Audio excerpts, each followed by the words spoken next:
লড়াই হবে। কারোর কথা শুনবেন না, কাজ নেই তো খইবাজ। যারা কাজ করে না তারা বেশি ভাষণ দেয়, আর যারা গ্রাউন্ডে কাজ করে তারা একটু কম কথা বলে, কাজটা বেশি করে। আমার প্রিয় কর্মী সমর্থকরা, কাজ করে যান।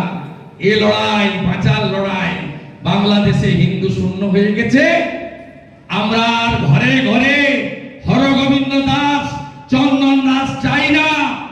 আমরা চাই না বস্ত্র খুলে, গোপনাঙ্গ দেখে, কলমা পড়তে না পড়ার জন্য আমার ভাই বন্ধু খুন হোক।